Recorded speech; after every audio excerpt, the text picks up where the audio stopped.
un super mec, je suis un super monsieur. Donc personne ne peut me toucher. Au fingi, oui, Bashkangio, acharnement. Sollicitons nos interviews calmement, poliment en plus. Tous en a esprit à considération. Vous avez Moudmouninga lobby à disposer par bandu, monsieur les photos ni wakala. Mais artiste une mauvaise éducation. Doté d'une haine exceptionnelle. Une très mauvaise éducation dotée d'une haine exceptionnelle. Oh. Tourmer a fallu. Attends. On a eu pas combiné. Accompagnement n'est pas fait. Accompagnement n'est pas fait. Et Yébani.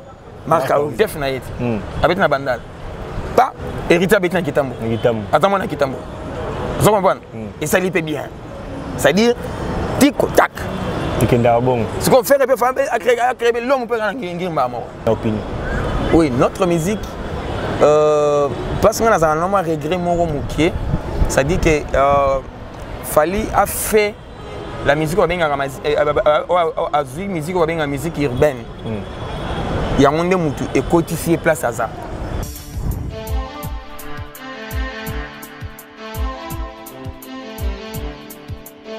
Mbote bandeko balandi, mbote na babone nyonso ya chaîne RDC Monde TV. En tout cas, na ye lisusu ngai Romeo Lingolo, na ye lisusu bomo mesano ne toyela rabino ba émission o ezana ba contenu ya malonga, ba émission o ezana ba analyste. Bato na yaka na bango awa to ba sala ba analyse, bozo comprendre que ça ba analyse moko oyo ezo longola ba tache noire nyonso na ba information, ba spéculation, makambo nyonso boyo ka. Donc wana de mission na biso ne na yebisa bino na RDC Monde tozana pona ko longola bo soto, c'est-à-dire ba lokutana sur tambola ba internet, na ba mabunga mingi tambola na internet tozo ya pona ko recadrer car na bien parce que tous les Congolais tous les mboka na biso comme mboka ya bato malonga ba paya na bato ba libanda ba yeba makambo le kana RDC tant balanda biso ba comprendre que RDC ils avaient une génération moko ya bato o ba réfléchissaka o ba raisonnaka o ba rosala pe fierté ya mboka. Merci beaucoup na Bertrand Foukiandi Oazali derrière la caméra, au montage, au four au moulande na lobaka na réalisation. Merci beaucoup. Merci aussi na Juvenal pour l'assistance, na Bossanité Maman Pauline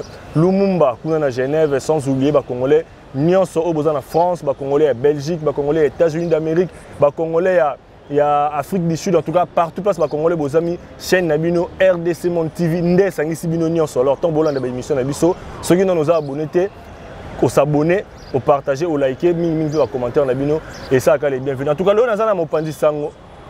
Sango, Marc Olivier Mouka Oyoboyebi déjà na yambaki une fois. Alors l'autre il n'a pas nos solana ba dossier oyo tozana on na table na biso dossier liboso to sola awa eza dossier ya enquête boyebi dossier a Fally Ipupa contre Gauthier Sey le mardi la semaine prochaine le 19 tozala na tribunal ya grande instance en Gombe pour na koyeba ba preuve nini o le camp ya Gauthier Sey akoya na mais dossier oto sola le za dossier on a té dossier to simba le za par rapport à l'enquête, il y a Vivendi, Otomoni Ndeko, Sango, Israël, Mutombo, à Tina Paris, pour la Rolande là, alors que le dossier, on a trouvé un dossier à Gauthier Sey, n'a fallu pour se poser la question, Nani à côté si Israël Mutombo a un dossier, pourquoi Israël Mutombo a s'accaparé un dossier avec Marc Olivier Mouka, Togo décortiqué. Le deuxième sujet, Ezali, par rapport à professionnalisme, il a Fally Ipupa, na constance ouana, parce que Tomoni Fally Ipupa hier, a publié calendrier il y a les restants et jour au etikali pour 2023 ba tourner au akosala ti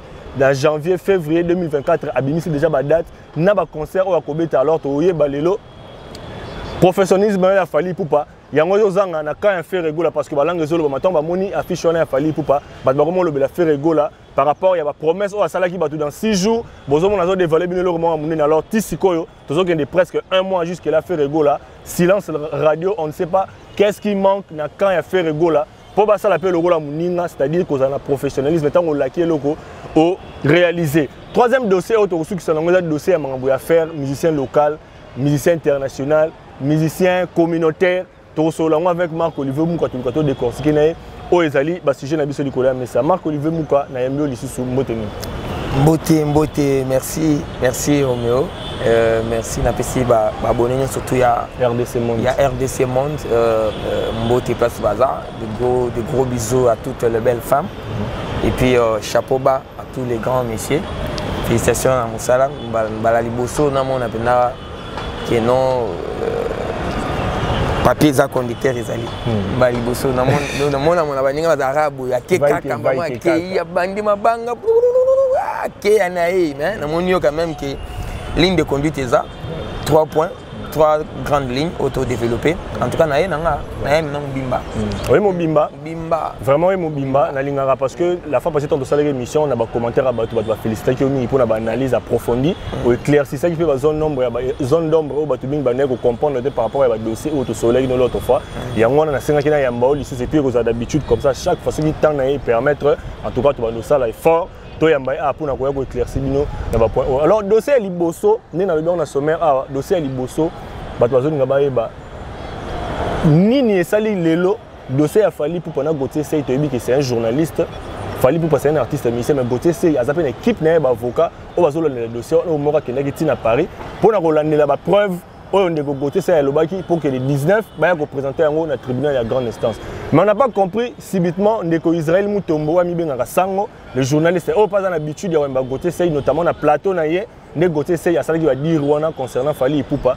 Tomoni c'est comme si à s'accaparer na dossier wana à quel tina Paris na minde de dollar à Paris na Vivendi pour na Rolande. Alors on veut savoir qu'est-ce qui se cache derrière le dossier oh est-ce que Israël Mutombo a un droit wana ya Rolande là mangambo est lié pour dossier de que c'est Fally Ipupa contre Gauthier Sey.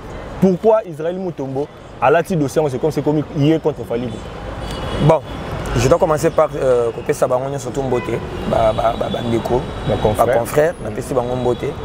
Moi je salue démarche nae pour ne pas être monté mamabé ou bien pour ne pas être un comment on appelle ça, un orgueilleux. Je sais que tout a commencé dans plateau nae. Ils ont qui frère Gauthier, un autre frère qui en face. Voilà. C'était le monsieur Israël qui était qui avait la police à débat. Je crois que dans l'actualité, il est dans ses droits. Il est dans ses droits, il peut être comme témoin. Quand invité, un peu plus tard comme témoin. Certainement, il doit avoir des preuves. Il y a un dossier Fumamaki. Comme témoin, quand invité comme témoin. Il faut y avoir des preuves.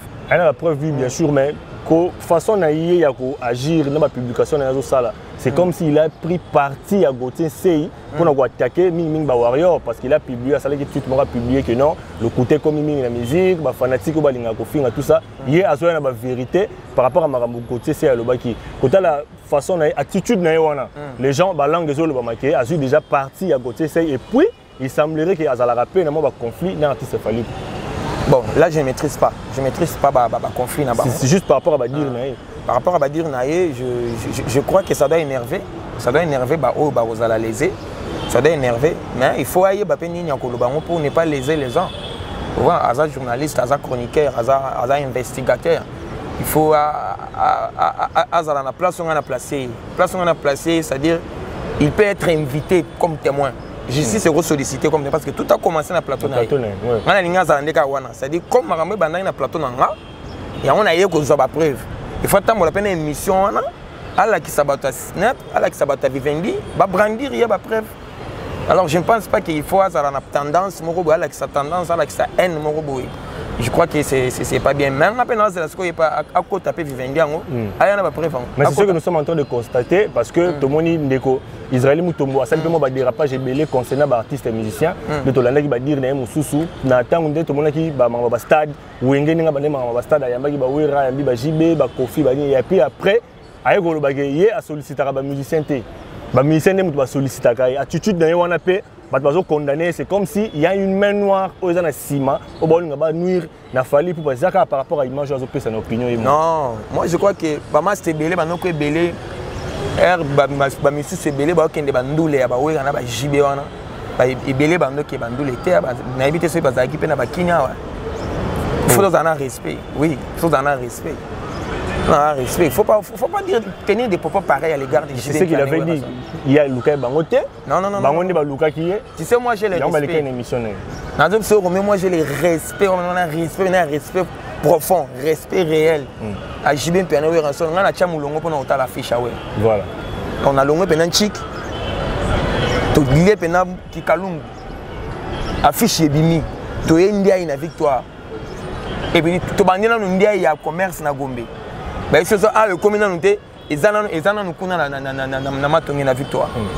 toye susu makolo toye ti Victor to telemi pona kota la fiche ya affiche ya pamba album te mais nzembu te mais affiche ka affiche ya pamba to telemi mena bo to tie mulongo na ndia ye awa na Victor to tie mulongo alors ceux qui na ba âge wana na ba ni wana uzalaka na hote il faut tout na pe histoire à battre. Comprenez? Il faut tout na histoire à battre. Zate no pala ula la ka la murika boye ngana benga kaite yende mutabenga ngai ngana yebi ete yende mutayebi ngai non. Faut pas voir ce genre de propos. Alors Marc Olivier, qu'est-ce qui se passe aujourd'hui aux homona? Tu benga bango analyste politique. C'est comme si ba bimi na ba mission na bango ba comme beaucoup plus na mangambo telle musique. Et ça ko luka buzz pour préparer l'électorat ou bien Luka, je sais pas, sympathie envers les musiciens, on ne comprend plus ce qui se passe dans les analystes politiques, dans les politiciens, ma musique est comme qu'on intéresse beaucoup plus que ma mambo que les cas dans la province. Va apprendre Siko, va apprendre. Non, on sait presque qu'il faut pas apprendre. Heureusement, ça va dérapage belé. Va apprendre ma musique. Va apprendre Siko. Oh. Na CPLI. Il y a un moment où on a chroniqueur, on a journaliste et journaliste. Je pense que moi, c'est vraiment l'acceptation de la journaliste, tu dois faire la politique. Tu dois parler politique. Tu dois parler Kabila, tu dois parler Tshisekedi, tu dois parler. Ouais, nous sommes journalistes. Journaliste, c'est ça. Mesdames et messieurs, Tshisekedi était Kabila, voici, Kingakati a dit non. Vous comprenez? Il y a un chroniqueur. Si tu viens sur mes comptes, ou il y a un compte YouTube, au moins il y a la politique, il y a la culture, il y a le sport. Sauf qu'il n'y a pas de Facebook, Mouka World de télévision, tu verras qu'il y a la culture, il y a le sport, il y a la politique, il y a la musique. Et c'est un peu de manière réfléchie. Oui, j'ai réfléchi. Parce que moi, je suis s'embrier, quand ma musique, on va maîtriser. Vous comprenez? Il a beaucoup plus ma musique. Ma musique, on va maîtriser parce que au côté de musique, au côté de musique, on doit autour de 2002, 2003 concert au côté de Wera. Au BT Sony. En 2004, en 2005, concert au côté de JB. Peut-être que talent na TV. Il y a un concert au côté de Kofi Olomide. Concert au côté de Fali. Un concert historique, bah vous comprenez? Net ngane na boy, ngabina na côté mais na concert à Grand Hôtel, il y a autour de piscine à Fali, na Kota. Concert à faire, il y a Grand Hôtel, na Kota à $50, na Kota. Marc Olivier, concert à Mike Alamba, il y a $100, na Kota. Il y a Mike Alamba, na Grand Hôtel, na Salon Congo, na Kota. Qu'est-ce qui ni ne ça que artiste a comme un conflit na journaliste, les autres bien chroniqueur, journaliste, ni ne ça la bon parce que jalousie. Parce que évoluer dans le domaine mon jalousie. Qui est jaloux envers qui? Quand tu prends ton téléphone, quand tu prends ton téléphone, tu sollicites quelqu'un. Azan est disposé pour nous. Pour une fois comme ça, on a changé. Voilà. Comme un conflit. Tu prends ton téléphone, tu sollicites Fali pour par exemple, tu sollicites Ferré, tu sollicites Héritier, tu sollicites l'interview. L'interview te sollicite à un mot. C'est obligatoire. C'est pas une obligation. Non, c'est obligatoire, on sollicite. Il faut solliciter au Senga. Artiste Andima, après ce programme, na disponibilité, bon, il y a. Ce que y a un programme, il y a incompatibilité. Tant on a une zone, on a une émission, il faut assurer ce texte, par exemple. Tant on a il faut avoir un mois, par exemple. Tant on a il faut faire un devoir. Tant on a il faut avoir une copine, tant on a il faut avoir un bureau à développer. Il y a un embrayé pour ça une émission. Non, alors c'est des temps. En tant que professionnel, alors c'est des temps. Directement, ce artiste a beau acharnement. Et comme un conflit entre les artistes. Il y a sollicité l'interview. Oh. Na sollicité l'interview. Moi, je prends mon papier. Je sais que j'ai besoin de Fali pour pas. Je prends mon stylo, na sali papier. Je publie. J'ai besoin de faire rigoler. Je prends mon papier. J'écris. Je publie. J'ai besoin de Weranson. Je prends mon papier. Je publie. Tu vois, tous ceux-là qui sont aux côtés des Babaferri, on a une interview.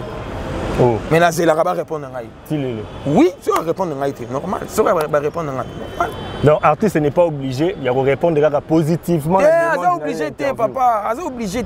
Net boy. Au sein de disponibilité, na bureau. Après bureau, on a signé document boy, na ko yanga na yiti. Bien. Au dépend de ngato dépend de ngate.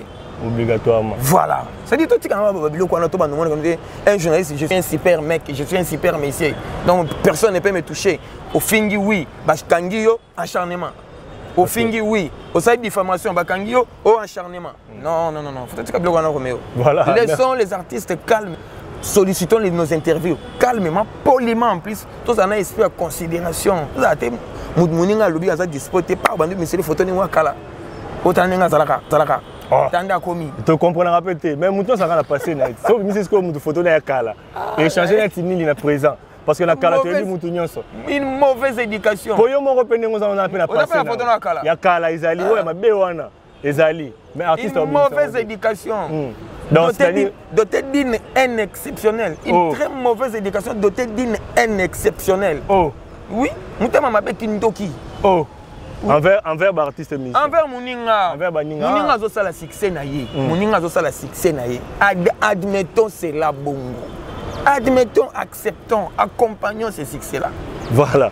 Merci beaucoup Marc-Olivier Munga. J'espère que vous comprendrez cette analyse approfondie. Alors, on a remplacé mon soutien parce que c'est des têtes où on a beaucoup de choses. On a équipe et le roté, Baksangé le roté. C'est un gimmick qui fait c'est un bon chanteur.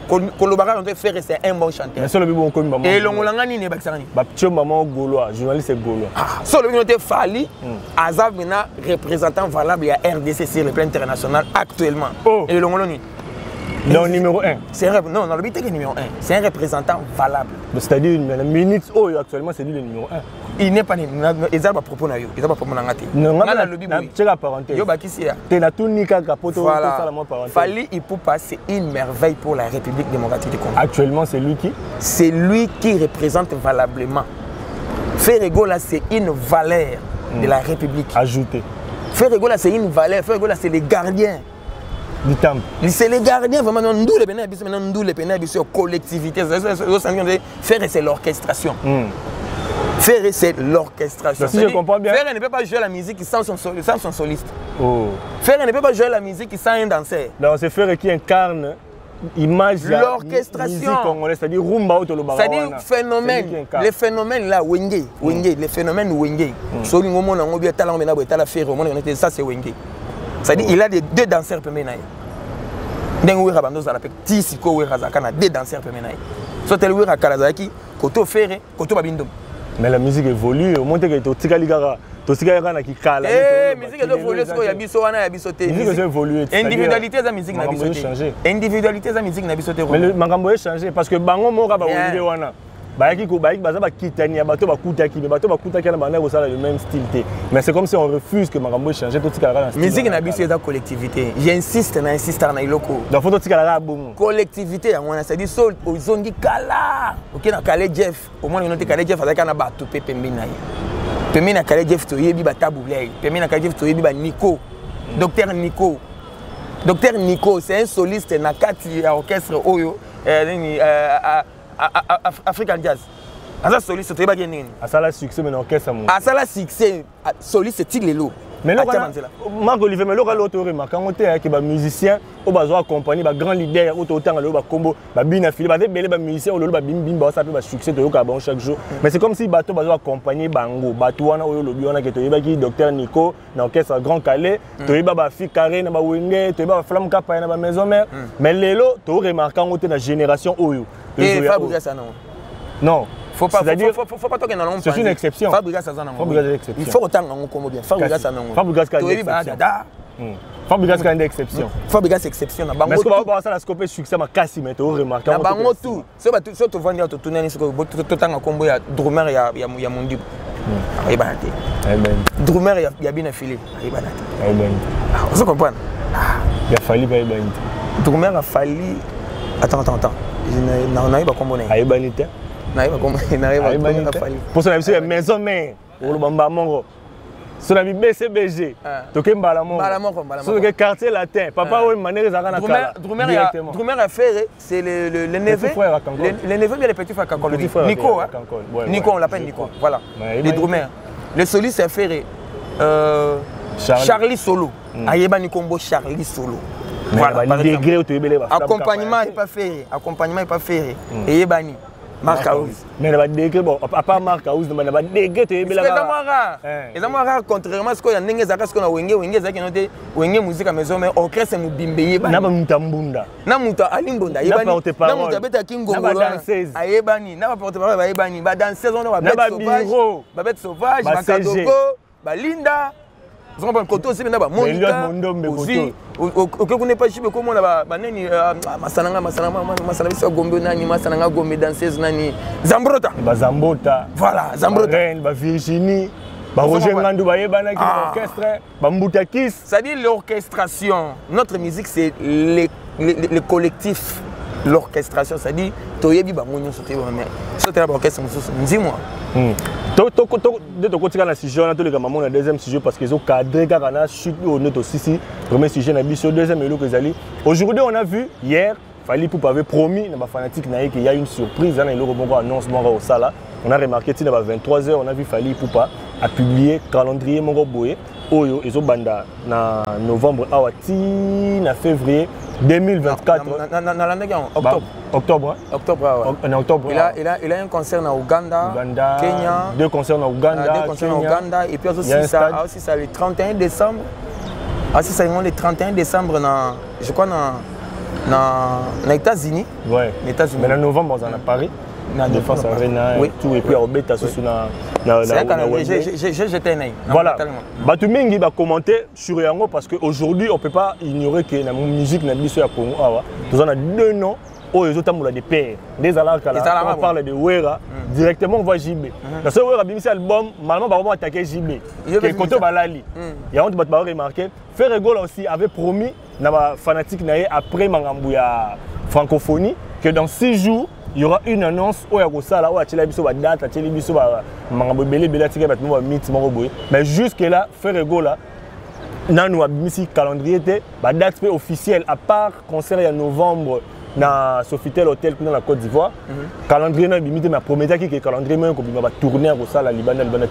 Alors, les gens se posent la question qu'est-ce qui se passe quand il y a Ferregol? Est-ce qu'il y a un problème, il y a un manque de professionnalisme? Ou Ferregol et c'est un bureau entouré. Ferregol, finalement, il doit changer son entourage pour que l'image, il y a solo par rapport à une autorité au hasard. Qu'est-ce qui se passe? C'est pas même question à bureau. C'est pas même question à bureau. C'est-à-dire l'artiste lui-même. Oui, moi je pense pas que le bureau a fallu tant pour la bonne un concert. Non, l'artiste a été toujours sollicité. C'est pas sollicité. Il ne faut pas dire que non, bureau a fallu, ceux qui sont super mec, super manager. Bureau dans le sens naturel, bureau dans le sens moi par exemple, artiste étant en train de communiquer mon robot. Je crois qu'il y a des conseillers, tout. Par exemple, dans le monde logo Lingoloba, tout channel moi pose dans tout le bordel tout ce qui va tenir à suspense et après dans le sens où on a parce que l'artiste avait promis que dans 6 jours. Dans 6 jours, il y a un calendrier, il y a tourné mais jusqu'à présent, 1 mois après, rien du tout. Il y a un bureau à faire de communication dans les marché bien. Une mauvaise sortie. Une très mauvaise sortie. Ce cas qui est bon et puis ils sont contradictoires par rapport à temps secours. Alors que dans 6 jours, ce que tu il y a 6 jours. C'est un mois. C'est une mauvaise sortie. C'est une mauvaise communication. Il doit se taire. Tu comprends? Il doit se taire pour éviter il doit se taire. S'il y a un calendrier, parce qu'il ne faut pas maintenant s'éviter. Il ne faut pas s'éviter. Ce fallait à salir en bon, c'est comme les années il fallait commis biso bandi. Biso bandi. Oui. Bino pe bimisa bino. Eza bitumba. Ya bitumba faut kende so muninga kebo kende. Muninga kebo kende. Tu vas falloir betina bandal. Fief na yeti. Abetina bandal. Pas héritier betina kitambo. Attends na kitambo. Vous comprenez? Et ça lui fait bien. C'est-à-dire tic tac. Ce qu'on fait à créer l'homme peut en guinguer maman. Faut créer l'homme peut en guinguer. Mais c'est comme si on a bango. Babanga na bango, c'est mon gâteau côté au mora annulé. C'est mon gâteau Marc-Olivier Mouka, par rapport à Maramutoba, il fallait Ipupa. Sans langue de bois. Est-ce qu'on peut dire que Fally Ipupa côté professionnalisme, côté sérieux, côté régularité, banda dans 2006 style on peut dire que Fally Ipupa aujourd'hui, c'est quelqu'un qui a incarné sérieux la musique na biso azo tombola vraiment drapeau na biso na likolo parce que c'est par rapport à l'image azo opinion. Oui, notre musique parce qu'on a un normal regret mon moukier, ça dit que Fally a fait la musique musique urbaine. Il y a un monde et codifié place à ça. c'est pas la roue mandé côté place ça. C'est là où moi j'ai toujours regretté. Expliquer la place on a bien battu va comprendre té. Expliquer la place on a bien au bandelon battu on a bien. C'est-à-dire Fally Ipupa s'il est aujourd'hui Fally Ipupa connu sur le plan international. Bah imposer la musique. Oh. Oui, on l'a imposé la musique. Banane. Bah manager n'a pas producteur bah imposer musique pour que au côté pour bien bétendre musique. Bah imposer on l'a imposé ou bien bah conseiller style moi musique. Non non non, c'est une imposition. C'est une imposition. Mais pourquoi l'imposer alors que tu as dit que sans ma musique urbaine on a il pouvait aussi être Fally Ipupa, c'est jamais. Moi je pense pas. Voilà côté on l'a imposé. Saute bien Tokos. Tokos c'est un rumbaté. Toko c'est rumbaté. Musique urbaine. La musique urbaine wana. Mélanger na moi qui mboka. C'est que j'ai toujours aimé Lingala Yanakati. Voilà, là c'est bien.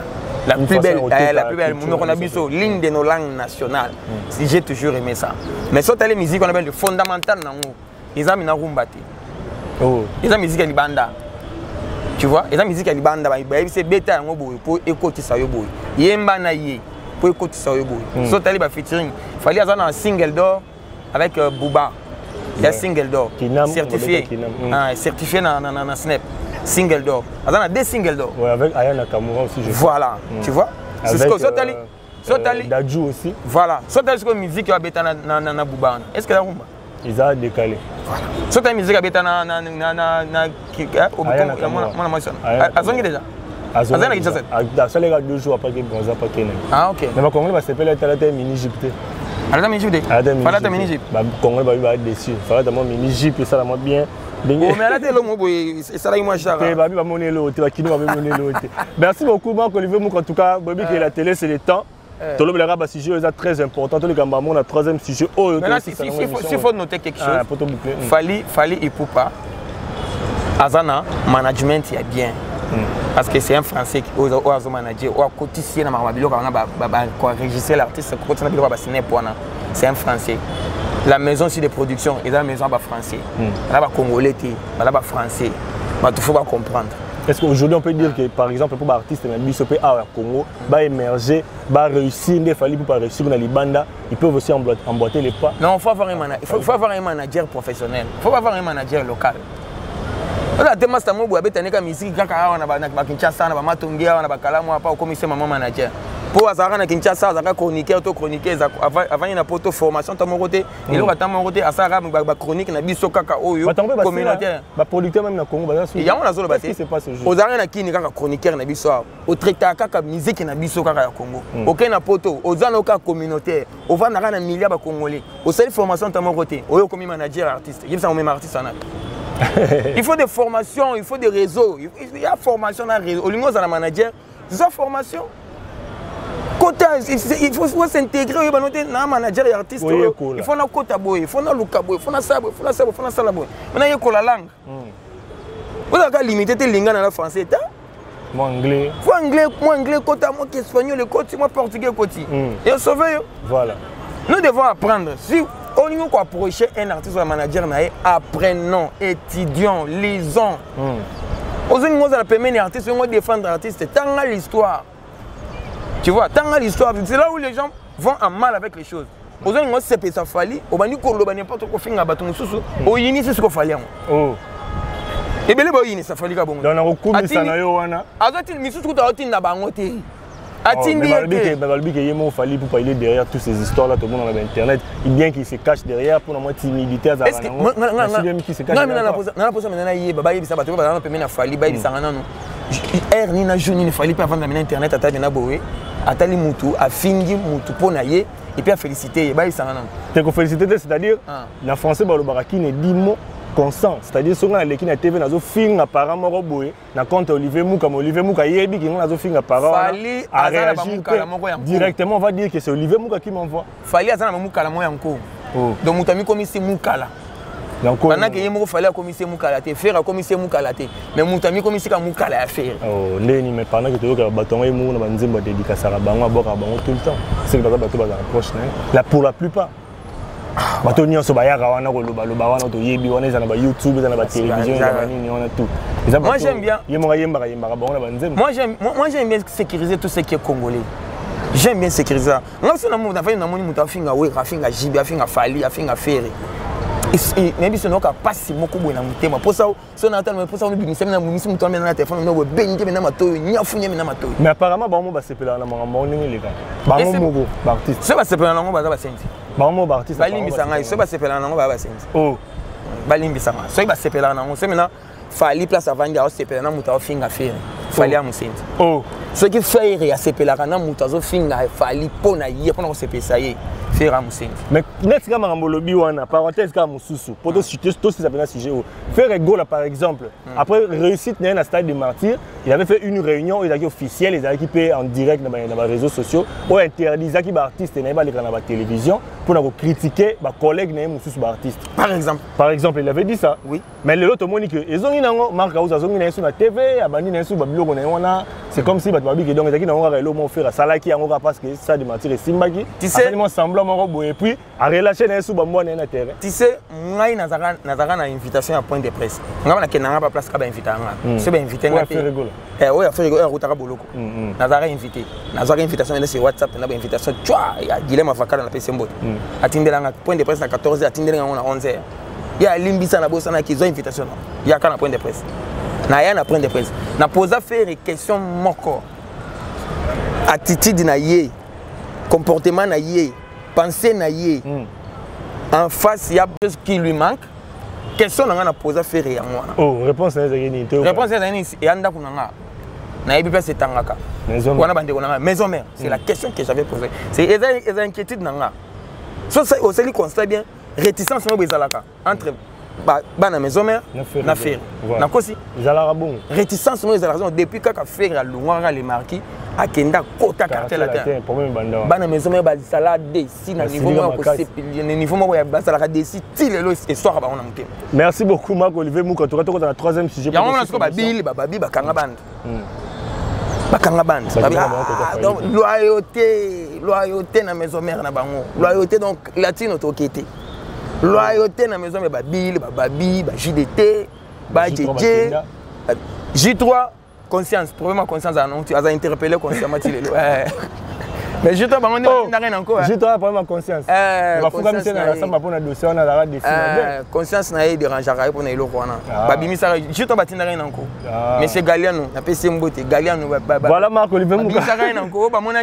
Mon fleuri. Oh bah mon aki ah. Il pas comme Ngai, tout mon aki au côté mon fleuri. Mon fleuri on a vu c'est Kofi Kayemo ni mutavanda. Merci beaucoup Marc Olivier Mouka. C'est ma troisième sujet pour te boucler l'émission Nabiso. Marc Olivier Mouka, les deux dans le dossier Moko. Il y a un frère OP, na plateau Moko na côté C, il s'appelle Manix Yenda Oyo. Lelo a des déférés chroniques dans le monde musical, dans le monde culturel, au Batuming Bao le Belaye a soulevé un point Moko Boye. Ou touché la sensibilité, mais alors on a une version analyse d'ailleurs. Par rapport à mes propos à Tenaki. D'abord, question à Liboso. Qui est-ce qu'on peut appeler artiste international et non il est un artiste local. Artiste local à Nani. Artiste international. Oui, encore une fois, la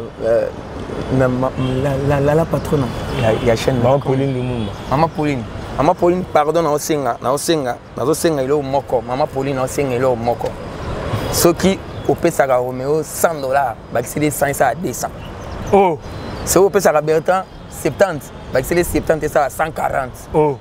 Bateau mi balo. Na santé que tu as un conducteur. Professionnalisme au Sagana. Merci. Na répondre c'est quoi? Merci, répondre. C'était une parenthèse. Voilà, répondre à ce qu'on a question. Na ligne lo babou. On a une émission na hôtel bateau terrain na bateau. On comme ça va mikala ya bateau nanko. C'est-à-dire nous devons lire l'histoire avant de défendre quelqu'un. Il faut lire l'histoire. Oya koyinisa mutu pamba. Oh. Oya koyinisa mutu bato mena ba vandi mena ba yini mutu wana pona ba propos yo tenir kaka pona mutu. C'est pas la raison. Vous comprenez? Oya kaka bo bandika koloba. Local, international. Je dois signaler aux amis na bato to ba la biso na monde entier. Oya koyembela nga nzembu ya Fally avant éternellement. Oya koyembela nga nzembu ya Fally avant éternellement. Oh azana nzembo Fally avant éternellement tindelanga. To bochani numéro ezala. Oh azana nzembo ya Fally avant éternellement. Avant éternellement. Nzembo bena Fally be mubimba. C'est-à-dire avant quartier latin. te na lobi na nga avant quartier na te kasi éternellement dans quartier la te na tangi quand titre nzembo oya ko tin oya zana nzembo wana ya mobimba tindela nga oh parlons ngolo bani par rapport à local international yango na zolo bati oya zana nzembo atindela nga na WhatsApp nanga na yo kasiko ah nzembo nga fali yango ebimaka ya titre nango nini ezana album nini par là je vais dire ceci. Kofi Olomide, c'est pas quelqu'un sur qui on doit cracher comme ça là. Moi j'ai toujours dit. Mais Kofi Olomide l'artiste c'est local. Kofi Olomide ne peut pas permettre de bien surtout. Oh, pour nous faire ça. Kofi Olomide c'est quelqu'un qui a un problème sérieux avec lui-même. Oh. C'est-à-dire il y a des personnes au Babundaka autour de Kofi Olomide. Il y a Antoine et Kofi. Oh. Babundaka. Le fait que Babundaka c'est l'opposition il est raté. Bawelaka nin. Antoine Azak. Il y a Antoine Azana. Oh. Kofi Azana. Quand lui-même dit que Kofi chante Antoine, c'est qui Antoine? Oh. Marc Olivier Moukobi, c'est Kofi qui a toujours permis. C'est lui-même Kofi qui a toujours permis tout ça aussi. Kofi, c'est pas n'importe qui. Qu'est-ce qu'il fallait faire par rapport à propos de Romanix, que Kofi Olomide artiste est purement local. C'est-à-dire local moi j'interdis monsieur comment il s'appelle encore Manix. Non, je l'interdis avec tous les respects, avec toutes les considérations patriotiques. Je l'interdis qu'il regarde son il a mais alors qu'il a Congo artiste Aïnisi Fali na ebiso donc fallait perdre côte na e. Oh. Oui, Aïnisi Fali. Aïnisi Fali qui est local. Qui est local? C'est Kofi Olomide qui est local. Kofi Olomide qui nous a donné Fali pour pas en 99. Merci à présenter écoute tout ça. Kofi Olomide nous a donné Fali il faut pas en 99 à travers attentat. Tout le monde a fallu kata makinu makasi à un attentat. Voilà, c'est Kofi Olomide qui nous a offert Fali pour pas qu'il y ait une merveille.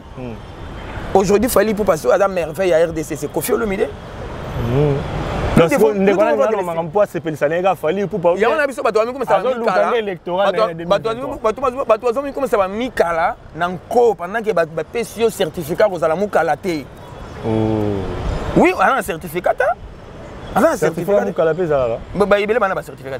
Oh. Oui, et bien un certificat. Donc mukala certifié. Mukala certifié. Ça dit qu'il y a un cas qu'on finit à faire kaka. Pour na est ningi na finga faire. Donc ça va passer ga ngwana. Te pour na ningi na finga faire boye, non c'est pas ça faire. Ça plaisir à Fali na ba warrior. Pour na ningi na finga Fali boye, non c'est pas ça faire. Ndena finga Fali makasi non c'est pas ça faire. Par contre, aux autres commis initié yomoko, aux autres initié pays combo ya muto kanisi kozo défendre. Ça dit Kofi Olomide c'est une légende. Avant Fali pour pas asala bani ba featuring na o ebimisi mikolo yo. Kofi Olomide asala ba featuring déjà. Je comprends. Kofi Olomide asala ba featuring, ayemba déjà na bato. Kofi Olomide chanter avec Loko Akanza. Loko Akanza c'est local. Kofi Olomide chanter avec Yusundu, Yusundu est local. Il y a le big Kofi local. Kofi Olomide chanter avec Passy, Passy est local. Frère, mon répéto ça l'arrière. Kofi Olomide chanter avec Papa Wemba. Papa Wemba est local. Banzem nous ba si. Voilà. Avec la dame là, Makumba, si je ne me trompe pas. Voilà. La camerounaise. Voilà. Est-ce qu'elle est locale? Elle est locale. Il y a le bien Kofi local. Kofi Olomide a joué Bercy. Kofi Olomide a amené Fali à Bercy. Bercy est Imka. Pour naïe est local. Bercy est Imka. Zénith est Imka. Olympia est Imka. Et là, tu as Raphaël. Non, mais je sens que le roi salue moi passe bouquet. Touché négativement, touché Kofi négativement. En tout cas, ils écarté. Tant que toucher la légende wana. Parce que aujourd'hui Moutouloura Sankara de Kouta par exemple, Moutouloura Blanchard Moussaka, mais c'est comme si bango peut pas continuer quand c'est comme si mi comme si ba warrior bango peut on va toucher bango bazo que ne solliciter ba licence ya kozala kaka mukala. Oh bazo tika siko défense na bango bazo tika ba fongoli garde fongoli garde. On va critiquer pena o eraboye mais Sankara de Kouta c'est radio. Et comment les kaka boye là wera ke commune patriotique wera ke bina boye mbonge on est Jésus-Christ atie bina boye ma etelemi kimia koti wera ke na commune patriotique na masina bolongo la conteneur bolongo conteneur nzele fongami. Quel est ces politiciens là à longo ke pa na ye aketi na masina kono ke na longo la conteneur. Et puis il fait ça sans on peut sambonga pas kene. Wera la fait sans on peut sambonga. Ba fanatique a BCBG ba bimisa balongo la bateau na libongo. Ba na boulevard. Oh pour na Titanic. symbole à Titanic album à JB baké ba louer pena bateau na libongo. Oh. Ba louer bateau na libongo c'est à Kinshasa mon que bateau ba na Kinshasa té. Bah on va parvenir ba énormément musique. Mais nous devons lire l'histoire avant de parler en mal de Koffi Olomide. Lis d'abord l'histoire de la personne que tu défends qui est Fally Ipupa. Lis d'abord l'histoire. C'est qui Fally? D'où vient Fally? Qui a sorti Fally?